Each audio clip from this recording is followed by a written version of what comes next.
Olá, me chamo Luiz da Dama e sejam bem-vindos ao nosso boletim informativo de soja e milho que a gente traz aí diariamente para vocês.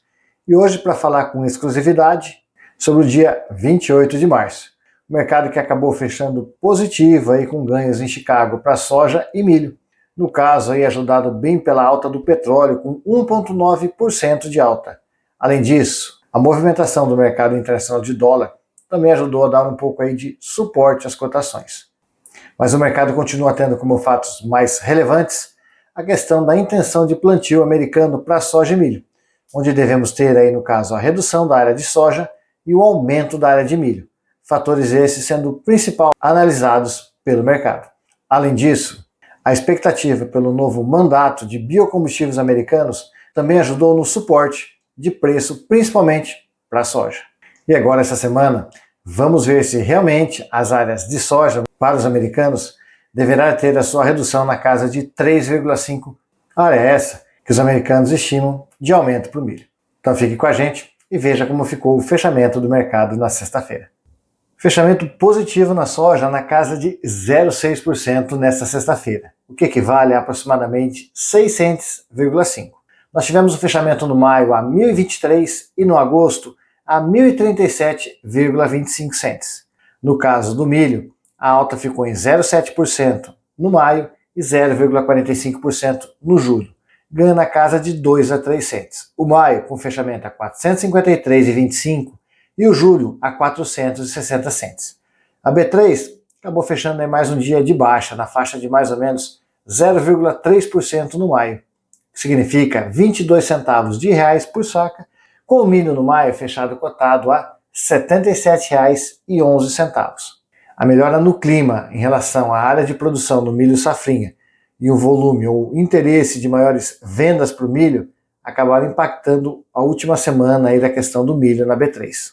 E com esse movimento, a semana se encerra para a soja em Chicago com alta de 1,29%, com altas acontecendo a partir aí de quinta e sexta-feira, com o mercado se preparando para o relatório de intenção diária americana. O milho, queda de 2,11%. O mercado já iniciou a semana em queda e veio trabalhando assim durante a semana, com leve recuperação somente na sexta-feira. Um ponto importante em relação à queda no milho é a perspectiva pelo aumento de área de milho no próximo plantio americano. E a B3, como falamos, acabou tendo um movimento de baixa na semana, com um único dia trabalhando positivo, na quinta-feira. O mercado fechou com queda de 3,37%, impactado por melhora climática e também pelo aumento de interesse de vendas. Com o início da colheita de safrinha devendo acontecer ali no final de maio e comecinho de junho em algumas regiões, o aumento de oferta no momento do milho tem trazido o preço da mercadoria um pouco mais para baixo aí nos últimos dias, por isso ajudando a queda na B3. E o mercado de prêmios nesta sexta-feira acabou fechando praticamente inalterado.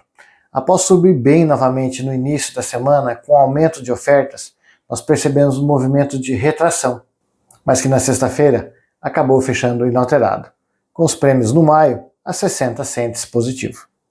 E o movimento de Chicago, dólar e prêmio acabou trazendo um cenário para os preços em reais de estabilidade. Então nós tivemos os preços de soja na sexta-feira se repetindo praticamente os preços praticados na quinta. O mesmo aconteceu com o milho, com os preços também se mantendo estáveis. E falando em dólar, o dólar acabou tendo uma leve alta na sexta-feira de 0,2%, com fechamento aí praticamente a 5,76. O mercado apresentou uma pequena variação na faixa de 5,7460 e 5,7820.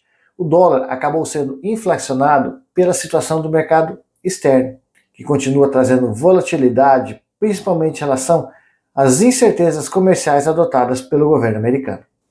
Por isso, a volatilidade no dólar no mercado internacional acabou provocando a volatilidade no mercado brasileiro. Falando para vocês um pouco aí sobre a questão de clima, nós observamos aí que para os próximos 15 dias, praticamente toda a área de plantio de milho safrinha deve receber chuvas na casa de 60 a 100 milímetros. Chuvas essas muito bem-vindas para o desenvolvimento da cultura. A região onde deve sofrer uma intensidade um pouco menor é a região que nós chamamos aí da região próxima ao norte pioneiro do estado do Paraná e o sul do estado de São Paulo, onde as chuvas devem atingir na faixa de 30 a 40 milímetros, pensando nas 2 próximas semanas. E olhando as chuvas aí dos últimos 3 dias, nós observamos boas chuvas principalmente na região sul do Mato Grosso do Sul, onde ali as lavouras estavam precisando de um pouco mais de intensidade de água, sendo muito benéfica nesse período. Nós também tivemos boas chuvas na região aí oeste do Paraná e parte da região noroeste. Por hoje ficamos por aqui, onde o mercado continua monitorando o relatório aí do final do mês, onde será divulgada as intenções de plantio americano, com aumento aí de 3,5 no milho e redução de 3,5 milhões no caso da soja. E como já falamos para vocês, este deve ser aí realmente a questão mais importante nesse início de semana, onde o mercado aguarda pela sua divulgação. Claro, uma redução ou aumento maior para soja e milho pode ser que altere um pouco da tendência do mercado. Mas números vindos dentro da tendência deve continuar dando estabilidade nas cotações na Bolsa Americana. Um ponto relevante que a gente também quer trazer para vocês é com relação à questão do preço do milho. Ficar atento que o preço do milho hoje ele tem o que a gente chama de inverso em relação à entrada da safrinha. Por isso nós devemos ver um pouco de aumento de ofertas nesse momento para que o pessoal aproveite este inverso, que pode ajudar a derrubar um pouquinho as cotações. Por isso um momento de bastante análise para vocês. Por isso, fiquem todos com Deus, um forte abraço e até o nosso próximo vídeo.